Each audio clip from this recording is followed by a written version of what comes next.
नमस्कार दोस्तों, जंगली रिएक्शन में आपका स्वागत है। मैं हूं अजय, मैं हरदीप। तो दोस्तों जो वीडियो आज हम आप लोगों के साथ देखने वाले हैं वो वीडियो है दोस्तों द रियल एंटरटेनमेंट टीवी की। और वीडियो है कि पाकिस्तान में जो रशिया का तेल पहुंचा है, तो भाई खबर ये निकली है कि वो इंडिया से रिफाइन हुआ है। तो चलिए दोस्तों पहले देखते हैं वीडियो और बाद में करते हैं अपना रिव्यू। तो दोस्तों करते हैं वीडियो स्टार्ट। 3, 2, 1।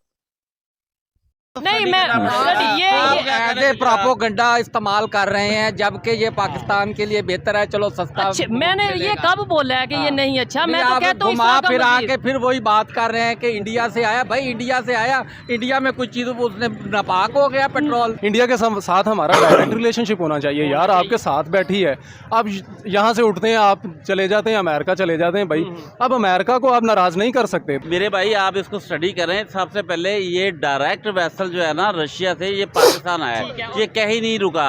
मैं आपको अगर रुका भी होगा तो जाहिर सी बात है कि गवर्नमेंट लेवल पे उन्होंने कुछ चेंजिंग करनी होगी, उसको टेस्ट करना होगा, तो बेहतरी के लिए किया होगा। आप क्या कहना चाहते हैं? ये कह ही नहीं रहा। मैं तो ये मैंने ये बोला कि ये खराबी के लिए बेहतर ही है। हमारे पॉइंट ऑफ व्यू ये बहुत ये कहता हूँ बेहतर है, लेकिन बाकी चीजें क्यों नहीं हम मंगवाते? और दूसरे नंबर पे ये है कि यूएई से क्यों, मतलब डायरेक्ट ही आ जाता अगर वहाँ से रिफाइन। कभी ट्रैवल किया इंटरनेशनल? ये थिंकिंग, इनकी बुक देख के मुझे याद आया, इन्होंने बुक पकड़ी है the magic of thinking big. ठीक है, क्या इस बुक में क्या है? पहले तो मुझे ये बताएं, क्या आपने इसमें पढ़ा? क्या मैजिक है? मैं भी पढ़ी है बुक। बड़ी बड़ी कंपनियां भी, शेल पेट्रोल जो है, शेल पेट्रोल पंप वाले, वो अपने यहाँ से बिजनेस को वाइंड अप करके पाकिस्तान से ख़त्म करके जा रहे हैं। उसकी वजह क्या हो सकती? मैं अपना सिस्टम सोच मैं वाइंड अप करूँ, मैं बाहर चला जाऊँ। अच्छा। मैं कोशिश भी मैं करूँ। मैं फ्यूचर क्या, मेरे बच्चों का यहाँ पे फ्यूचर नहीं है। पाकिस्तान में बच्चों का फ्यूचर नहीं है। नो, मैं कहता हूँ, मैं गारंटी तौर पर लिख के देने तैयार हूँ। आपका भी, मेरा भी, बच्चों का यहाँ पे फ्यूचर बिल्कुल नहीं है यहाँ। आपने ये बोला कि अगर ये इंडिया से आया है तो ये इसे मैं अप्रिशिएट करता हूँ। क्या आप एजेंट हैं? मैं मतलब इंडिया की चेंज का एजेंट नहीं, मैं चेंज का एजेंट हूँ। मैं प्रोग्रेसिव सोच का एजेंट हूँ। मैं डेवलपमेंट का एजेंट हूँ। अगर ये होना गलत है तो मैं हूँ भाई। जी तो दोस्तों, मैं हूं सुहेब चौधरी और आप देख रहे हैं मेरा और आपका YouTube channel real entertainment TV. ये वीडियो बहुत ज़बरदस्त होने वाली है, क्योंकि इस वीडियो में आपको एक ब्रेकिंग न्यूज़ देने वाला हूं और उसी ब्रेकिंग न्यूज़ पर लोगों की ओपिनियन लेने वाला हूं। रशिया पाकिस्तान की ऑयल डील हुई, जिसे बहुत ज़्यादा मीडिया में हाईलाइट किया गया, पाकिस्तान में बहुत ज़्यादा अप्रिशिएट किया गया कि आखिरकार हम रशियन ऑयल लेने में कामयाब हुए। लेकिन वो ऑयल की पहली कंसाइनमेंट पाकिस्तान आई कैसे, इसके ऊपर बात को छुपा दिया गया। खबर के मुताबिक जो रशिया से ऑयल आया है, पहली कंसाइनमेंट 45,000 टन, वो पहले इंडिया गया, गुजरात में, वहां पर वो रिफाइन हुआ और वहां से रिफाइन होने के बाद यूएई और यूएई से वो पाकिस्तान आया। पाकिस्तानी पब्लिक से बात करेंगे कि अगर गुजरात में वो रिफाइन हुआ है तो क्या वो डायरेक्ट इंडिया से पाकिस्तान नहीं आ सकता था? हमें यूएई लेकर जाने की और वहां से पाकिस्तान लेकर आने की क्या जरूरत थी? क्या वो पहले मुसलमान होने गया था? इसी पर पाकिस्तानी पब्लिक की ओपिनियन लेंगे और जो मेरी पर्सनल ओपिनियन है वो मैं आपको बताऊंगा वीडियो के लास्ट में। चलते हैं वीडियो की तरफ और मिलते हैं वीडियो के बाद। अस्सलाम वालेकुम। वालेकुम सलाम। आपका नाम? तारिक नदीम। आपका नाम? सनाउल जफर। क्या करते हैं आप? मैं गवर्नमेंट जॉब का। अच्छा, गवर्नमेंट जॉब करते हैं। और आप? स्टूडेंट हैं। जिस टॉपिक पे वीडियो रिकॉर्ड कर रहे हैं वो ये है कि रशिया से ऑयल आया पाकिस्तान, अल्लाह अल्लाह करके बहुत टाइम बाद आखिरकार पाकिस्तान में 45,000 टन ऑयल आ गया। मुझे ये बताएं, ये रिफाइन हो के आया या क्रूड ऑयल था? रिफाइन कहाँ से हुआ आपके ख्याल में? हमने तो सुना कि क्रूड ऑयल है, यहाँ की रिफाइनरी में रिफाइन होगा पाकिस्तान में। और आपके मुताबिक? सेम है कि यहाँ पाकिस्तान की रिफाइनरी में रिफाइन होगा। लेकिन अगर मैं आपको बोलूँ कि वो जो ऑयल आया रशिया से वो पहले इंडिया गया, इंडिया गुजरात में, खबर के मुताबिक यह कि वहाँ से वो रिफाइन हुआ और फिर यूएई से वो पाकिस्तान आया। कैसा लगेगा, क्या कहेंगे इसके ऊपर? बेहतर तो यही था कि डायरेक्टली पाकिस्तान में आता, ना कि इंडिया में जाके वहाँ से रिफाइन होकर दोबारा पाकिस्तान में आता है। इससे पाकिस्तान की खारजा पॉलिसी का जो है नजर आ रहा है कि खारजा पॉलिसी मुझे गोरबारा करता है छीन करके दूसरे कंट्रीज पे ऊपर। अच्छा, ये भी आपने बोला बेहतर था कि पाकिस्तान में रिफाइन होता। नो डाउट, अगर रिफाइनरीज यहाँ पे उस लेवल की हो तो यहाँ पे ही होना चाहिए था। लेकिन सवाल ये बनता है, मेन क्वेश्चन ये बनता है कि लेट्स सपोज अगर वहाँ पे हुआ भी तो पब्लिक तक ये बात क्यों नहीं आई? और दूसरे नंबर पे रशिया ने इंडिया में ही क्यों भेजा ऑयल? अब इसके पीछे जो है आपकी लीडरशिप नज़र आती है कि वो कितनी जो है वो आवाम को किस हवाले से आगाह रखती है अपने जितने भी इनिशिएटिव्स हैं। तो अब ये मतलब वो इस तरह से भी नहीं कह सकते कि अगर हम इंडिया का नाम लेंगे तो हमारी जो है ना वो परफॉर्मेंस या वो एक तरह से जो है ना लो डिग्रेड नजर आए। एग्जैक्टली। ठीक है, अस्सलाम वालेकुम। वालेकुम अस्सलाम। आपका नाम? शकील अहमद। शकील भाई, आपसे पहले भी एक दो बार शायद बात हो चुकी है। जी हो चुकी। ठीक है, टॉपिक आपने सुना ही होगा कि खबर के मुताबिक पहले ऑयल इंडिया गया, वहाँ की रिफाइनरी, गुजरात की रिफाइनरी से रिफाइन हुआ और फिर यूएई से पाकिस्तान आया। अगर ये खबर सच है हाँ। तो क्या कहेंगे इसके ऊपर?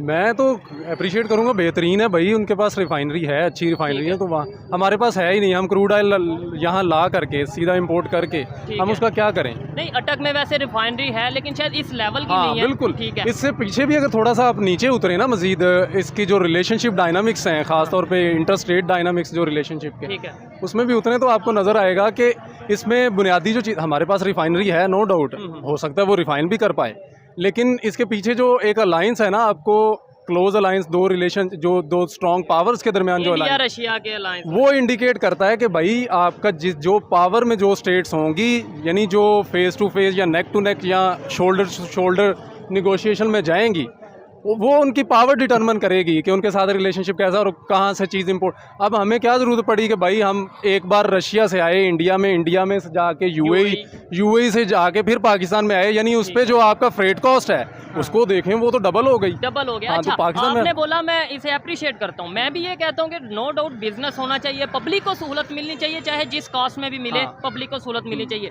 सवाल ये नहीं उठता इंडिया से क्यों आया, सवाल ये उठता है कि अगर इंडिया से रिफाइन हुआ है, अगर ऑयल रिफाइन हो के यूएई से पाकिस्तान आ सकता है, तो सब्जियां क्यों नहीं आ सकती और डायरेक्ट क्यों नहीं आ सकती? हाँ। ये मेडिसिन भी यहाँ से यानी इंडिया से पाकिस्तान आती है, वो भी दुबई के थ्रू, यूएई के थ्रू आती है। आपको इल्म है इस बात का? हाँ बिल्कुल, काफ़ी हद तक इल्म भी है। मेरा एक दोस्त भी है, वो भी यही काम करते हैं कि इंडिया से चीज़ लेते हैं, कोई भी उठा दें मैन्युफैक्चरर, जो लेट्स से आप किसी एक डोमेन की बात कर लें, मेडिसिन ज़्यादातर मेडिसिन की कर लें, आप पेट्रोकेमिकल्स की कर लें, वो यहाँ से जाता है यूएई, दुबई जाता है, वहाँ से वो उसकी रैपिंग चेंज होके दुबई वगैरह का लोगो लगता है और फिर पाकिस्तान, क्योंकि हमारे बैरियर्स हैं। नहीं तो क्या वो दुबई या यूएई या यो इस्लामिक स्टेट्स में जाते हैं, मुसलमान होके वापस आते हैं? जैसे टमाटर सुना था ईरान से पहले उधर जाते हैं फिर यहाँ आते हैं। क्या इसमें मतलब देखने में ये बात अजीब है, लेकिन इसमें वजह क्या नज़र आती है? पब्लिक से छुपाना आज के दौर में, सोशल मीडिया का दौर है, कि आज के दौर में ये चीज़ें छुप सकती हैं? नहीं, बिल्कुल छुप भी नहीं सकती और छुपाने की ज़रूरत भी नहीं है। और थोड़ी सी आगे, अगर थोड़ा सा इसी डिबेट से आगे बढ़ें तो हमें इस चीज़ का इदराक होना भी चाहिए और हमें ये चीज़ भी तस्लीम कर लेनी चाहिए कि भाई जो रियासतें या जो स्टेट्स कैपेबिलिटी रखती हैं उनके साथ हमें डायरेक्ट रिलेशनशिप में जाना चाहिए। डायरेक्ट इंटर स्टेट जो जिसको हम ट्रेडिंग कहते हैं, उसको रुझान हमें देना चाहिए, उसको सपोर्ट करना चाहिए। इंडिया के साथ हमारा डायरेक्ट रिलेशनशिप होना चाहिए। यार आपके साथ बैठी है, अब यहाँ से उठते हैं, आप चले जाते हैं अमेरिका चले जाते हैं भाई, अब अमेरिका को आप नाराज़ नहीं कर सकते। तो इंडिया में आया, इंडिया से होकर के यूएई से होकर के पाकिस्तान में पहुँच गया। ठीक है, यानी हमें अगर नॉन मुस्लिम वगैरह की बात करें, ये चीज़ों की बात करें, जबकि ह्यूमैनिटी की बात करनी चाहिए हमेशा, लेकिन अमेरिका भी तो नॉन मुस्लिम है, हम उससे नाराज़ जो है वो नहीं होना चाहते, उसकी नाराज़गी पसंद नहीं है। लेकिन इंडिया का हम फटाफट ये कह देते हैं उनसे रिलेशन नहीं, ना इम्पॉसिबल। इंडिया हमें डॉलर नहीं ना दे सकता, हमें अमेरिका डॉलर देता है, इंडिया हमें डॉलर नहीं दे सकता। ये देखने की बात है। मेरी नज़र से अगर देखा जाए, इंडिया डॉलर नहीं दे सकता, इंडिया सस्ती सब्जी दे सकता है। इंडिया हमें बहुत सी ऐसी ऑटोमोबाइल इंडस्ट्री का अगर बात करें, वो जितनी तेज़ी से ग्रो कर रहे हैं, हम यहाँ पे ऑटोमोबाइल इंडस्ट्री, मोबाइल के हवाले से बात करें, आईटी के हवाले से, मसालों के, मैं कहता हूँ जो कुछ वो दे सकते हैं शायद वो यूएस नहीं दे सकता। ये मेरी पर्सनल ओपिनियन है। आप इस पे जाएं कि जो फ्रेट कॉस्ट है, मैं उस पर बात कर लेता हूँ थोड़ी सी, कि आप अगर अमेरिका से कोई चीज़ लेके आ रहे हैं, वो उतने की चीज़ नहीं जितनी फ्रेट पड़ रही है उसकी। ऐसे ही है। आप वही सेम चीज़ यहाँ से साथ ही आपकी बॉर्डर लगता है, यहाँ से उठाएं, आपकी वही जहाँ पे आप डबल में ले रहे हैं, कट ऑफ लगा के आपको आधी में मिल रही है, तो आप यहाँ से लें, बिल्कुल यहाँ से लेनी भी चाहिए, जहाँ से भी सहूलत मिले। अच्छा, शेल की अगर बात करें पेट्रोल के हवाले से, वो पाकिस्तान से अपना शट डाउन कर रहे हैं, अपना बिजनेस खत्म कर रहे हैं, क्या वजह है इसकी? वैसे तो अगर बिज़नेस के पैराडाइम से देखा जाए, उस नज़र से देखा जाए, तो उनका बिज़नेस की कोई परफॉर्मेंस इतनी खास नहीं है शेल की, या उनका रिस्पांस अच्छा नहीं है। ठीक है, तो इस हवाले से मार्केट का थोड़ा ट्रेंड चेंज हो गया लोगों ने। इसकी क्या वजह होगी कि शेल यानी पाकिस्तान दुनिया का आबादी के लिहाज से ऑलमोस्ट छठा, पाँचवा छठा बड़ा कंट्री, और यहाँ पे परफॉर्मेंस नहीं दे पा रहा शेल? ऐसे तो हाँ नहीं, वो एक्चुअली ये है ना कि जो कंज्यूमर होता है ना, कंज्यूमर पे डिपेंड करता है, ये किसी रियासत या स्टेट का इसमें कोई अमल दखल नहीं है। ठीक है, ये प्योरली बिजनेस पैराडाइम को सामने रखते अगर मैं बात बात करूं तो वो यही है कि अगर किसी बिजनेस में रिस्पांस ना हो तो रैप अप करें और चलते बने। एग्री करता हूँ इस बात से, बिजनेस में रिस्पांस ना हो तो वहाँ से वाइंड अप कर लेना चाहिए। लेकिन सवाल मेरा ये है, क्यों मतलब इतने साल काम करता रहा और इतनी बड़ी आबादी है, फिर भी यहाँ से वो क्यों, क्या कहीं ये सवाल तो नहीं उठता कि पॉलिसी से वो एग्री नहीं कर पाते? यार पॉलिसी की जैसे ही आप बात करेंगे तो यहाँ पे हमारी वो जो टैक्स की पॉलिसीज़ हैं वो कोई इतनी, ठीक है, कमीशंस कह लें आप, टैक्स की हमारी को पॉलिसीज़ जो हैं वो कोई इतनी ख़ास नहीं है कि जो लोग बाहर से आएँ और यहाँ पे काम करना शुरू करें। आप लोगों को बाहर जाते हो, बाहर जाके लोगों को कहते हो कि यार आओ पाकिस्तान में सरमायाकारी करो, अपना कैपिटल इन्वेस्ट करो पाकिस्तान में। आपके अपने लोग जो हैं वो यहाँ पे इन्वेस्ट नहीं करते, वो दुबई में, वो वहाँ जाके टैक्स एवेडर्स बनने के लिए वो वहाँ पे जाके इन्वेस्ट कर रहे हैं। दुबई में बड़ी इन्वेस्टमेंट हो रही है। हाँ, तो जो फील्ड होती है ना, फील्ड किसी भी साजगार माहौल प्रोवाइड किया जाता है, काम करना हो, कोई किसी इंडस्ट्री को आपने परवान चढ़ाना हो तो साजगार माहौल पहले वहाँ पे आप पैदा करें ताकि वो इंडस्ट्री ग्रो कर सके। अच्छा, मुझे ये बताएं मेरे भाई, हमारी थिंकिंग क्यों नहीं बदल पा रही? अभी ये थिंकिंग, इनकी बुक देख के मुझे याद आया, इन्होंने बुक पकड़ी है the magic of thinking big, ठीक है? क्या इस बुक में क्या है, पहले तो मुझे ये बताएं, क्या आपने इसमें पढ़ा, क्या मैजिक है बिग थिंकिंग का? यार हमारे पास से बिग माइंड्स ही नहीं हैं जो बिग थिंक कर सकें, तो अनफॉर्चुनेटली वो यही बात करता है कि आप जो है ना वो इफ़ेक्टिवली कैसे थिंक करके अपने लोगों की बेटरमेंट के लिए काम कर सकते हैं या अपनी पर्सनल ग्रूमिंग के लिए। बेसिकली ये सेल्फ हेल्प बुक है डेविड जे, और इसमें ये मतलब मेन इसका अगर थीम को देखा जाए तो वो यही है कि आप जो है वो कैसे इफ़ेक्टिवली सोच के अपने आप को बेहतर कर सकते हैं। थोड़ा सा इतराज़ है इस बात से, वो ये कि यार जो है ना, अगर किसी कौम को चेंज करना हो तो उसके एक इंडिविजुअल से तो कुछ है ही नहीं ना। मतलब आप बैठे रहें, सोचते रहें, बिग थिंकिंग जितना मर्जी बिग सोचते रहें, कुछ भी नहीं होने वाला।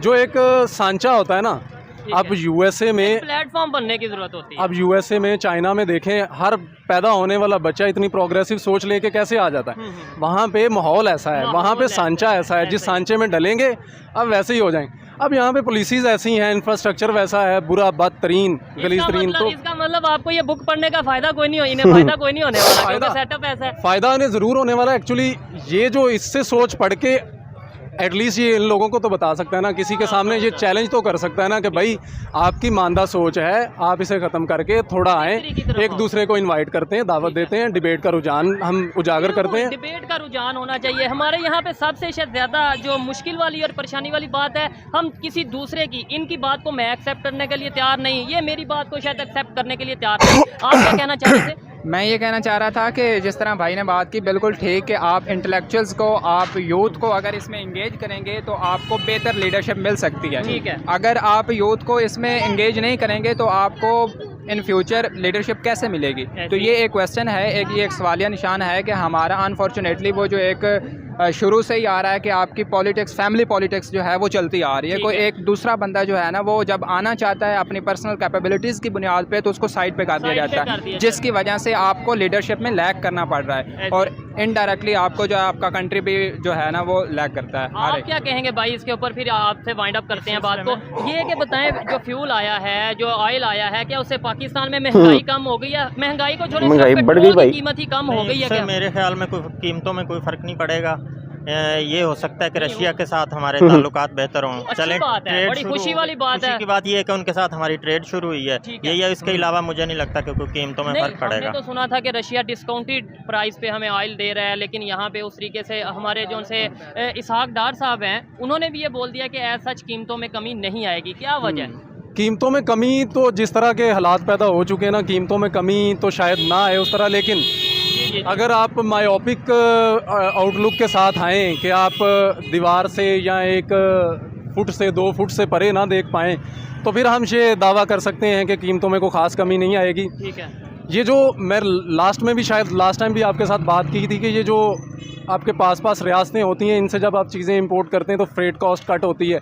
जब वो कट होएगी ना तो फिर ऑटोमेटिकली उनकी प्राइसेस पे भी उसका इफेक्ट नज़र आएगा। आपको ये पता है कि इंडिया रशिया से ऑयल लेकर आगे यूएस को जो सा वो देता हुआ नज़र आ रहा है, यूरोप को वो दे रहा है। क्या कहेंगे इसके ऊपर कि मतलब वो यूरोप में जाके ऑयल अपना बेच रहे हैं, रिफाइन करके रशिया से लेता है, उसे रिफाइन करता है और यूरोप में जो सा। अच्छा, यहाँ पे ये कि वो डायरेक्ट यूरोप वाले जो हैं वो रशिया से क्यों कंसल्ट ना करें, पाकिस्तान से ही क्यों करें? पाकिस्तान तो बजाते खुद दूसरे पे हाईली डिपेंडेंट है उस लिहाज से फ्यूल एंड एनर्जी के लिहाज से तो हम हमेशा से ही डिपेंडेंट रहे हैं, तो वो डायरेक्ट क्यों नहीं परचेज़ करेगा? हाँ, डायरेक्ट इसलिए नहीं ना परचेज करेगा कि रशिया पे जो सैंक्शंस हैं वो भी कहाँ से लगी, ये भी आपको पता है। ये जो रशिया यूक्रेन की वार चल रही है उसके अंदर जो मेन कह लें जो लोग हैं या जो मेन एलिमेंट हैं वो भी कहाँ पे हैं, ये भी आपको पता है, इसलिए वो डायरेक्ट नहीं ले पाएगा। लेकिन ऐसी सिचुएशन में अगर कोई कंट्री फ़ायदा उठा रहा है, अगर रिलेशन कोई यूरोप में भी बेहतर रख रहा है, रशिया के साथ भी बेहतर रख रहा है, तो शायद वो इंडिया ही नज़र आ रहा है। ऐसी पॉलिसीज़ हम क्यों नहीं बनाते? मतलब हर एक के साथ बेहतर रिलेशन रखो, अपने पाकिस्तान के लिए, अपने कंट्री के लिए। यार आपके पास कोई पावर हो ना, मतलब इंटेलेक्चुअल पावर हो, पॉलिटिकल पावर हो, वो पावर्स मौजूद हो ना आपके पास, तो फिर आप दूसरे के साथ इक्वल टर्म्स पे जा सकते हैं। आप उसके लेवल के ही नहीं है भाई, आप इक्वल टर्म्स पे कैसे जाएंगे? वो जैसे कहेंगे, जैसे यूएस की बात कर लें, चाइना की बात कर लें, यूरोप की बात कर लें, आप एक इकोनॉमिक इंडिकेटर्स पे वहाँ उतरते नहीं हैं, आप पॉलिटिकल अपनी सिग्निफिकेंस पे वहाँ उतरते नहीं हैं, तो वो आपसे इक्वल टर्म्स पे कैसे बात करें? तो पाकिस्तान इसलिए हर किसी के साथ एक तरह की पॉलिसी बना के नहीं चल पाता कि हमारी इक्वल टर्म्स नहीं है, हमारे पास वो पावर्स नहीं है। ठीक है, आप क्या कहना चाह रहे हैं? यहाँ पे मैं कोट करना चाहूँगा कि एक इकोनॉमिस्ट हैं डेविड रिकार्डो, तो वो ये बात करते हैं कि आप जो है ना हमारे जो कंट्रीज़ हैं ना बेसिकली वो दो कैटेगरीज़ में डिवाइडेड हैं। एक आपकी कोर कंट्रीज़ हैं और दूसरा पेरीफ्री। वो कहता है कि जो कोर कंट्रीज़ हैं ना वो उनके पास इंफ्रास्ट्रक्चर्स है कि वो कोई भी प्रोडक्ट, कोई भी जो आपका रिसोर्सेज हैं वो आपको रिफ़ाइन करके आपको जो है वो प्रोडक्ट्स बना के देते हैं। इसके अगर अपोजिट देखा जाए तो जो पेरीफ्री कंट्रीज़ हैं उनके पास इतना रिसोर्सेज नहीं होते, इतना उनके पास इंफ्रास्ट्रक्चर नहीं होता कि वो अपने जो प्रोडक्ट्स हैं, अपने जो गुड्स एंड सर्विसेज हैं उनको यूटिलाइज़ कर सकें अपनी बेटरमेंट के लिए। तो यही बात है कि अनफॉर्चुनेटली पाकिस्तान के पास रिसोर्सेज होते हुए भी, उनके पास अपने बेहतरीन वसाइल होते हुए भी हम उनको अपने लिए मर्जी से, अपनी मर्जी से नहीं कर पाते और हमें बाहर की इमदाद की ज़रूरत पड़ती है। जिस तरह अभी चाइना यहाँ पे जो है अगर हम सोना कोई भी निकलता है, यहाँ पे कोई भी वसाइल, कुदरती वसाइल हमारे इधर पाए जाते हैं, तो हमें बाहर से इमदाद लेनी पड़ती है। और फिर इसका नुकसान हमें क्या होना पड़ता है कि जो आधे से ज़्यादा होता है वो ले जाते हैं और बाद में जो बचा कुछ हमारे यहाँ आता है। चाइना की आपने बात की, मुझे याद है जो रशियन ऑयल हमने ख़रीदा है वो भी चाइनीज़ यन में हमने जो है वो चाइनीज़ करेंसी में हमने उसे पे किया है। क्या कहना चाहेंगे, मतलब चाइना की करेंसी में इंटरनेशनल ट्रेड हो रही है? यार ये डी डॉलराइजेशन वाला जो सीन था ना वो जन्म ले चुका है। यानी जो हेजमनी क्रिएट की थी ना डॉलर ने, वो अब पस्त होता नज़र आ रहा है। ठीक हो गया। तो वो होना भी चाहिए डेफिनेटली कि आप एक करेंसी की बेस, पेपर करेंसी की बेस पे आप बैठे बिठाए इतना रिटर्न कमा रहे हैं। ऐसे ही है। तो ये बिल्कुल रुझान, मैं तो इवन यूनिवर्सल करेंसी के कॉन्सेप्ट में भी हूँ कि भाई एक, जैसे लास्ट टाइम महातीर मोहम्मद ने बात की थी को आज से 2-3 साल पहले, उसने कहा था कि ये जो रीजन के लोग हैं ये यूनिवर्सल करेंसी पे चलें, एक करेंसी हो उसमें कोई इन्फ्लेशन, करेंसी की बेस पे इन्फ्लेशन ना हो। जैसे यूरोप में आपस में ट्रेड हो आप देखें ये ब्रेग्जिट से तो अभी निकल रहा है ना, ये ब्रिटिश से पहले इनकी जिसे यूरो कह लें, यूरो तकरीबन 23 से 24 मुल्कों में आज भी यूरो चलता है। ऐसे ही है। तो यूनिवर्सल इंडिया की करेंसी अभी 18 to 19 कंट्रीज में इंटरनेशनल ट्रेड के लिए यूज हो रही है। यार बिल्कुल, मैं तो इसी हक में हूँ कि आपका जो एक ब्लॉक है ना, ब्लॉक बेस्ड कौमें या ब्लॉक एक पूरा ब्लॉक जो है ना वो इमर्ज होता है, वो निकलता है। ठीक है। आप ऐसी सिचुएशन में पूरे रीजन तरक्की करेंगे। यूरोप की मिसाल ले लें कि वो वहाँ पे जो 25-26 ममालिक हैं वो एक पूरा रीजन है, वो कैसे उभरा, वो कहाँ से निकला, उसकी आप तारीख में डार्क एजेस में जाएं तो आप हैरान हो जाएंगे, वो पाकिस्तान से बेहतर हालात में मौजूद रहे हैं। या वर्ल्ड वार हो चुकी है उनके दरमियान, ठीक तो है, इतने लाखों की तादाद में शायद लोग मरे हैं उनके। आज हाँ, जो आज इंसानियत का दरस देते हैं ना, तो वो कल इंसानी अलमनाक वाक़यात वहाँ पे ही होते हो थे। चुके हैं। हाँ, तो ये जो चीज़ें होती हैं ना, रीजन, मैं एक्चुअली किसी खास टेरिटरी या किसी खास रियासत को ऐसे ही लेता हूँ जैसे वो एक इंडिविजुअल है। जब वो किसी दूसरे से जुड़ेगी नहीं तो वो पूरा रीजन इमर्ज नहीं होगा। तो पूरा रीजन को इमर्ज होने के लिए आपको अपने इर्द गिर्द के लोगों से आपका मसाफा करना पड़ेगा, आपको खलीज पार जाके मसाफा नहीं करना। जैसे एक स्टेटमेंट दी जाती है, वन वर्ल्ड वन फैमिली, यानी पूरी दुनिया के लोग एक फैमिली की तरह एक दूसरे को फ़ायदा दिया जाए। मुझे लास्ट में ये बताएं, बहुत सी बातें हमने की, आपने अक्सर जगह पे मतलब पॉलिसीज़ को लेके पाकिस्तान को क्रिटिसाइज़ किया, आपने ये बोला कि अगर ये इंडिया से आया है तो ये इसे मैं अप्रिशिएट करता हूँ। क्या आप एजेंट हैं? मैं मतलब इंडिया की चेंज का एजेंट नहीं, मैं चेंज का एजेंट हूँ, मैं प्रोग्रेसिव सोच का एजेंट हूँ, मैं डेवलपमेंट का एजेंट हूँ। अगर ये होना गलत है तो मैं हूँ भाई। जबरदस्त। देखिए जी, अब ये लोगों की सोच बदल रही है। अदरवाइज अभी से कुछ टाइम पहले की बात की जाए, सिर्फ नाम ले लिया जाए अपने नेबर कंट्री का, तो उसी से डायरेक्ट माइंड में ये आता था कि शायद ये एजेंट है। लेकिन ऐसे लोग पाकिस्तान में मौजूद होंगे तो डेफिनेटली चेंज जरूर आएगा, चाहे टाइम लगेगा। बहुत शुक्रिया जी, अच्छा लगा आपसे बात थैंक करके। यू, शुक्रिया। अस्सलाम वालेकुम, आप में से कोई बात करेंगे? अस्सलाम वालेकुम। वालेकुम अस्सलाम। आपका नाम? मुजफ्फर। आपका नाम? मोहम्मद यासीन। क्या करते हैं सर आप? हम जॉब करते हैं। जॉब करते हैं, ठीक है। जिस टॉपिक पे वीडियो रिकॉर्ड कर रहे हैं वो टॉपिक ये है, रशिया से ऑयल आया है पाकिस्तान में। सबसे पहले सवाल ये है कि क्या उसका कोई फ़ायदा हुआ, कीमतें कम हुई, पाकिस्तान में ऑयल की कीमतें कम हुई? हाँ बिल्कुल, ये कुछ टाइम लगेगा लेकिन ये कम हो जाएंगी। ठीक है। अच्छा, रशिया से आया है ऑयल 45,000 टन, ठीक है।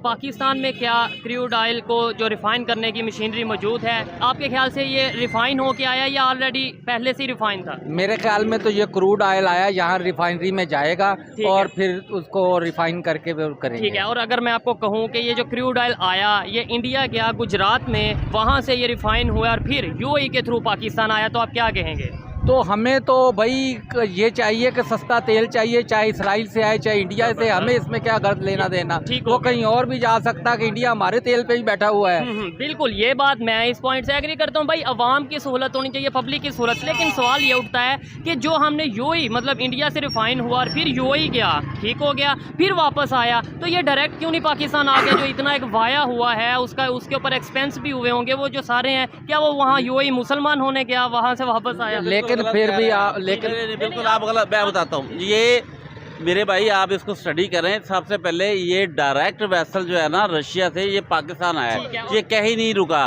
मैं आपको अगर कहूँ, अगर रुका भी होगा तो जाहिर सी बात है कि गवर्नमेंट लेवल पे उन्होंने कुछ चेंजिंग करनी होगी, उसको टेस्ट करना होगा, तो बेहतरी के लिए किया होगा। आप क्या कहना चाहते हैं? ये कह ही नहीं रहा, मैं तो ये मैंने ये बोला कि ये खराबी के लिए बेहतर ही है, बेहतर ही है हमारे पॉइंट ऑफ व्यू से, ये मैं बहुत खुद ये अच्छा है। कहता हूँ बेहतर है, लेकिन बाकी चीजें क्यों नहीं हम मंगवाते? और दूसरे नंबर पे ये है कि यूएई से क्यों, मतलब डायरेक्ट ही आ जाता अगर वहाँ से भाई आपने रिफाइन कभी ट्रैवल किया है इंटरनेशनल? जी मैंने किया है। ठीक है। अगर आप थोड़ा सा इसको पीछे रखिए, अगर आप एमरेट्स लाइन लेंगे हाँ। तो आप पहले दुबई जाएंगे, ठीक है। फिर सऊदी अरब जाएंगे, फिर है। दुबई आएंगे, फिर पाकिस्तान आएंगे। अच्छा। ठीक है। अगर टर्किश एयरलाइन लेते हैं तो पहले टर्की जाएंगे, फिर कहीं आगे जाएंगे।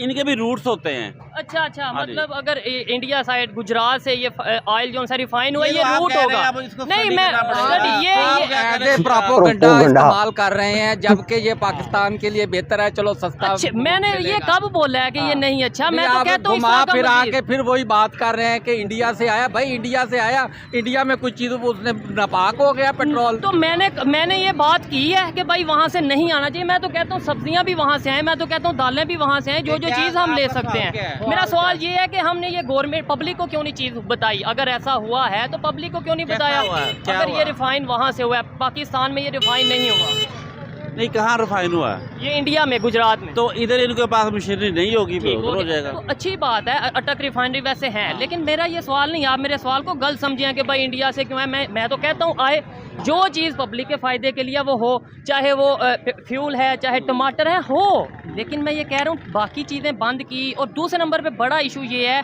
कि यूएई से कि मतलब इंडिया से डायरेक्ट यहाँ आ जाता। मेरा सिर्फ सवाल ये है, मैं हमने ये इंडिया से थोड़ी लिया, हमने तो रशिया से लिया है। ठीक हो गया, ठीक हो गया। चाहे वो इंडिया से रिफाइन हो या जहाँ से भी हो, इशू नहीं है। जाहिर सी बात है, अगर रिफाइनरी इधर वो कैपेसिटी नहीं है तो उधर से हो जाएगा। ठीक हो गया। क्या समझते हैं इससे भी बेहतरी होगी जो ऑयल आया है? आपके ख्याल? बेहतरी होगी, ऑफ कोर्स बेहतरी होगी। चलें, बहुत शुक्रिया। आइए मजीद किसी से बात करते हैं। अस्सलाम वालेकुम। वालेकुम सलाम। आपका नाम? मेरा नाम हसन है। क्या करते हैं आप? मेरा गारमेंट्स का काम है। गारमेंट्स का काम है। ये बताएं कि गारमेंट्स की अगर बात की जाए, बिजनेस सिस्टम पाकिस्तान में गारमेंट्स का बिजनेस कैसा चल रहा है? बिल्कुल ज़ीरो। क्या वजह है उसकी?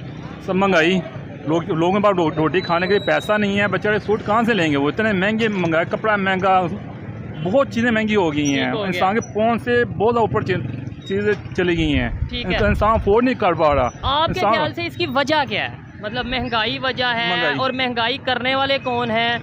सर जी मैं तो नाम उनका ले नहीं सकता मैं, ठीक है ना।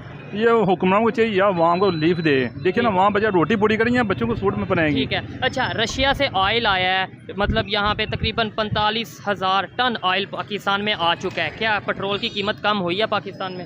अभी हमें कुछ दूर दूर तक नज़र नहीं हमें आ रहा, अभी ना ये कम हुई। कितने रुपए लीटर आप पेट्रोल डलवा रहे हैं? ये 262 रुपये लीटर पर डलवा रहा हूँ मैं। ठीक है।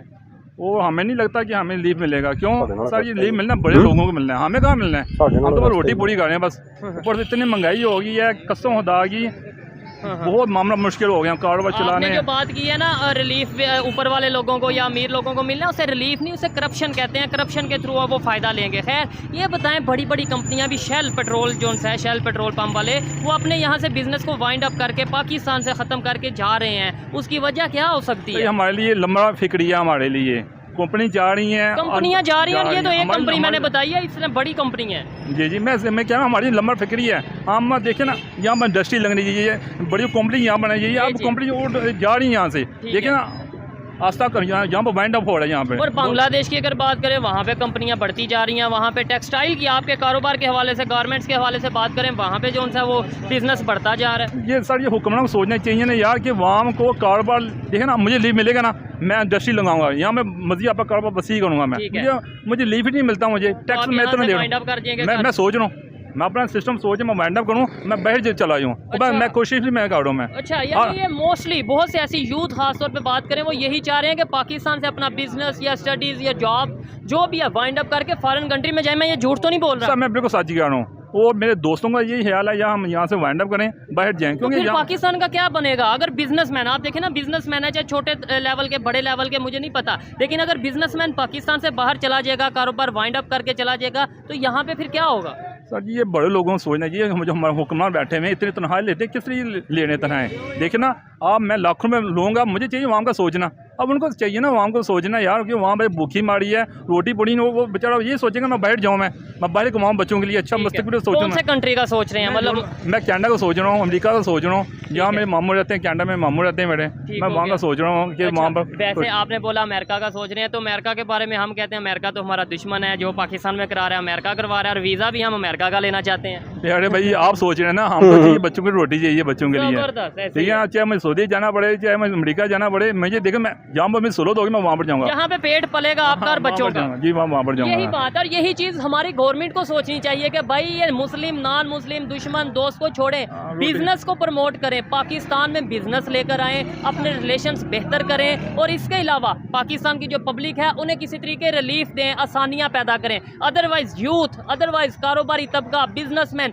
पाकिस्तान को छोड़ के दूसरे कंट्रीज में जाएंगे तो बहुत मुश्किल पैदा होगी। सर ये देखिए, मैं अपना बिजनेस वाइंड अप का सोच रहा हूँ, वाइंड अप कर मैं बैठ जाऊँ, या आप लोगों ने ये लंबा फिक्री है, वहाँ के लिए लंबा फिक्री है यार, कि हम किस दौर में बैठे हुए हैं, किस जगह बैठे हुए हैं, हम क्या करेंगे, कि हम हमारे मुस्तकबिल क्या है हमारे, मैं देखिए फ्यूचर क्या है, मेरे बच्चों का यहाँ पे फ्यूचर नहीं है, पाकिस्तान में बच्चों का फ्यूचर नहीं है। नो, मैं कहता हूँ, मैं गारंटी तौर पर लिख के देने तैयार हूँ, आपका भी, मेरा भी, बच्चों का यहाँ पे फ्यूचर बिल्कुल नहीं है यहाँ। लेकिन हमने मेहनत करनी है ना। देखें, ये मेरा पाकिस्तान है, मैं तो यहाँ पे लड़ूंगा पाकिस्तान की बेहतरी के लिए। इमरान खान भी लड़ रहा है भाई। आपको क्या लगता है कि अगर हम ये सोच पाकिस्तान की कि यहाँ पे बेहतरी के फ्यूचर नहीं है, मैं भी भाग गया, आप भी चले गए, वो भी चला गया, वो भी चला गया, ऐसे तो पीछे ये और लूट के खा जाएंगे? यार भाई, आप लड़ने से आपको कुछ नहीं होगा, अकेले आप लड़ने से कुछ नहीं होगा। सोच बदलेगी। देखें ना, अब ये हम काम कर रहे हैं, हमें मुश्किल बहुत होती है, लेकिन एक की, दो की, ये जो लोग सुन रहे हैं, सुनते सुनते शायद 10 साल बाद ही सोच बदल जाए कि नहीं, मुश्किल पॉसिबल नहीं है। मुझे नहीं लगता, क्योंकि ये हुक्मरान आप पे कुर्सी के पीछे पड़े हुए हैं, वो मिराह के पीछे पड़ा, मिराह उसके पीछे पड़ा है, सब आप पे कुर्सी के पीछे पड़े हैं। पाकिस्तान के लिए कोई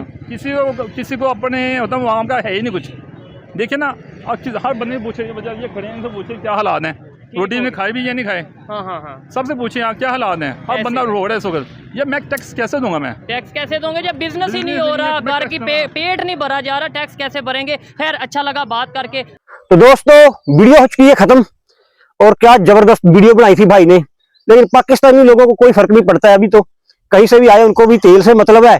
लेकिन मैं देख रहा था, इनका प्रधानमंत्री शहबाज शरीफ हो, इनका कौन मंत्री है, इशाक डार, बड़ी डींगे हाँकते हैं भाई, बड़ी डींगे हाँकते हैं। अब मतलब रशिया की दोस्ती हो गई है पाकिस्तान से, अब मतलब पता नहीं क्या क्या फेंकते हैं, ये इतनी फेंकते हैं कि बाद में इकट्ठी करनी को ना औखी हो जाती है यार। है फेंकू कौम है ना, कुछ दो चार अच्छे लोग हैं इसमें, जैसे एक लड़का वो बोल रहा था, वो तो अच्छा है। वैसे तो कई होते हैं समझदार। लेकिन बात यह है ना, एक मुस्लिम कंट्री है, तो भाई जो भी हम तेल है, पहले उसे कलमा पढ़ाया गया होगा दुबई में जाके, फिर वापस मुस्लिम कंट्री के जा सकता है? अरे क्या मुस्लिम कंट्री भाई, तेल इन्होंने लिया है रशिया से, और रशिया ने पहले भेजा इंडिया में। तुझे पता है कुछ चीज का? जो भी सब्जी जाती है, दवाइयां जाती है, पहले दुबई जाके उसे कलमा पढ़ाया जाता है, कलमा पढ़कर अगर यार कलमा हो जाता है। वाघा बॉर्डर से भेजेंगे तो कलमा तो वाघा बॉर्डर पे भी पढ़ नहीं, सकते हैं। फिर नहीं ना, असली मुस्लिम नहीं है ना, असली मुस्लिम वहाँ पे है। अच्छा, असली मुस्लिम दुबई वाले हैं ये तो बोलते हैं हमने, क्योंकि हमारा मुल्क बना हुआ है कलमे के नाम पे। तो कलमा वहाँ क्यों पढ़ाया जाता है फिर जाके? क्या पता, लेकिन खैर इनको फायदा हुआ हो जो नुकसान हुआ हो, लेकिन भारत ने इसका फायदा उठाया है बिल्कुल, है ना। हमें वो भाई तेल पड़ा था $52 की पर बैरल, 52 और हमने हर बैरल के पीछे $17 कमाए और $69 में इनको बेचा है। और जो उसके प्रोडक्ट अगले निकले होंगे। और हाँ, वो तो खैर हमारा एक अलग फायदा है, लेकिन पैसा इसमें इंडिया ने कमाया है। और इंडिया ने भाई इस लड़ाई में, मैं ये नहीं बोल रहा कि फायदा लिया है या कुछ भी लिया है, लेकिन बहुत सारा तेल हमने यूरोप को भी भेजा है। बिल्कुल भाई, मेहनत की है तो लिया। और मतलब इसमें है कि चाइना और इंडिया ने काफी फायदा उठाया है रशिया और यूक्रेन की वार में, तो पूरा मतलब लेकिन फिर भी देख लो आप, यूरोप से हमारी तब भी मतलब ताल्लुकात अच्छे हैं। और बिल्कुल बिल्कुल बिल्कुल। और वो देखो सर्दियों का मौसम था, इंडिया ने यहाँ पे रिफाइन किया और यूरोप को दे दिया। हाँ, यूरोप में तो अभी सर्दियां ज्यादातर रहती है ना, सर्दी वाला माहौल है। और वीडियो में जो एक भाई बात नहीं कर रहा था अभी लास्ट में जो आया था कि मैं तो चला जाऊंगा विदेश। हाँ, और उसके चेहरे पे वैसे मायूसी। हाँ, मैं रोना पड़े कहीं। सही बात है, उसके चेहरे पे मायूसी, और बोल रहा था भाई तू नहीं सुधार सकता इस मुल्क को, एक बंदे के बस की बात नहीं है। नहीं सुधार, वो बात भी सही कर रहा था। सही बात है, ये पाकिस्तानी सुधरने वाले हैं ही नहीं। इनके पता क्या, सबसे पहले इनके मंत्री सुधरने तैयार हैं, मंत्री सुधरने को तैयार होते तो और कैसे सुधरेगा? जो है ना, वो सभी एक दूसरे को खा ही रही है। मतलब जो मर्जी आ जाए इसमें खाएगा जरूर। तीसरा इंसान कोई खड़ा हो जो न्यूट्रल पैराग्राफ है, जैसे जे मतलब अपना इंटरनेट टीवी वाला ही समझ लो है ना, ऐसा कोई बंदा खड़ा हो, वो देश को सुधारने की कोशिश करे, मतलब बड़े लेवल पर जाके, तब कुछ हो सकता है। जो खाने वाले बड़े लेवल पे कैसे सुधरेंगे जब नीचे से कौम ही सारी ऐसी है, क्योंकि वो कौम से तो निकलता है नेता, नीचे से तबका पूरा वैसा है। चलो कुछ देखने को मिल ही जाते हैं, कुछ ना कुछ अच्छे लोग भी, पर वैल्यू नहीं इन लोगों की इतनी। और अभी देख रहे हैं ये विदेश भी भाग रहे हैं। और अभी मैं एक और देख रहा था, मैंने वीडियो देखी थी कि इनका जो विदेश से पहले रेमिटेंस आता था ना, उसमें भी अभी $3.2 बिलियन की कमी आई है। वो तो आनी थी, क्योंकि वो अपने बैंक अकाउंटों में पैसा नहीं डाल रहे, वो मतलब क्योंकि सरकार को टैक्स मिल जाता है, फिर उसमें से वो भाई अंडर द टेबल ही मतलब ऐसे ही डॉलर इधर पहुंचा रहे हैं या अपने पास इकट्ठे कर रहे हैं, क्योंकि पाकिस्तान में पहले भी बैंकों पे ज्यादा मतलब करते नहीं है विश्वास। नहीं। ये तो उनको, क्योंकि उनको पता ही नहीं कि सुबह तक अकाउंट रहना भी है इनका या नहीं। तो फिर ये वो जो रेमिटेंस वाला पैसा था, वो देखो $3.2 बिलियन एक बहुत बड़ी रकम होती है ना। और वो मतलब अंडर द टेबल ही लोग पाकिस्तान में भेज रहे हैं, ना कि बाया सरकार या बाया बैंक भेज रहे हैं। तो फिर बैंक जाए तो वो तो सरकार को शो होता ही है ना, जो वैसे लेके आ रहे हैं हम, पर चलो कुछ पकड़े भी जाते होंगे यार, इतना पता नहीं। वो तो अरे ये बड़े इनका ना उनकी तरफ बड़ा दिमाग चलता है पाकिस्तानियों का, तो पता नहीं कैसे ये पहुंचा देते हैं पैसे। लेकिन चलो मतलब वो अपनी जगह सही है भाई, करें क्या है ना, वो अपनी जगह सही है, क्योंकि सरकार उनका डॉलर मतलब खा भी जाती है ना। कौन सा जो उधर किसी ने मान लिया $500 भेजा, तो ये चाहे 400 ही दे अगली फैमिली को, क्योंकि जितने ये करप्ट लोग हैं, है ना। और देखो तभी तो इनको IMF रिजेक्ट कर रहा है हर बार। IMF ने इतनी बार बिल्कुल साफ मना कर दिया, उन्होंने बोला कि भाई जो हमने शर्त बताई हुई पहले वो लाओ, और वो लाएंगे तो इनकी पूरी एलीट उसमें आती है, और ये पूरा गरीबों को चेप देते हैं। एलीट भी आती है। जो तेल जाएगा 270 बोल रहा था, वो 400 रुपए लीटर जाएगा। हाँ, सस्ता नहीं होने वाला है, सस्ता अभी भी उसे सब्सिडी आ रही है, सरकार सब्सिडी दे रहा है उस पे, तेल पे। हाँ, तो भाई मानना ही पड़ेगा, देश पता नहीं कैसा है, एक तो चल मतलब भीख मांग के रहा है, और ऊपर से ये इनके ठाठ बाट पूरे। नहीं, वो तो कमी नहीं कोई। ठाठ बाट इनके ऐसे है, मतलब इनके छोटे लेवल का भी कोई अफसर होगा ना, उसको भी पेट्रोल पंप पे इन्होंने तेल फ्री कर रखा उसकी गाड़ी को, पता नहीं कुछ किसको यार शादी कर देते हैं ये लोग। देखा ही होगा जब से रशिया से लड़ाई हुई थी, मतलब अफगान बार है ना, डॉलर ही छाप रहे हैं। हाँ, सही बात है, भर के डॉलर कमाया थोड़ी।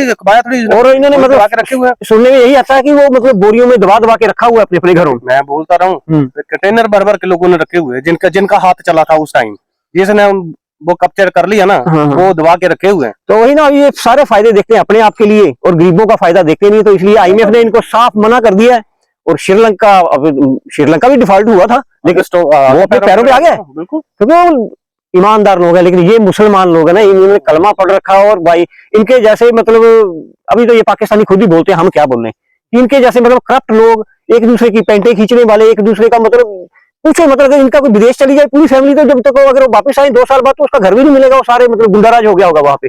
हथिया लेते हैं ये, है ना। वो साजिद तारन ने कह रहा था। हाँ, क्या करें, हमारी जो प्रॉपर्टी है वो मतलब हड़प कर गए हैं लोग। तो देख लो ना, पुलिस वाले भी, वो मैं देख रहा था पाकिस्तान में, बात बता रहा था, एक आरिफ याकिया साहब की वीडियो थी शायद, वो बोल रहा था कि मतलब वो बंदा विदेश से आ रखा था, और उसने मतलब आके चोरी, उसके घर में चोर घुस गए, तो उन्होंने ना मतलब ऐसे ही हथियार जूठे होंगे तो उन्होंने दिखा दिए उनको, तो भागे लड़के।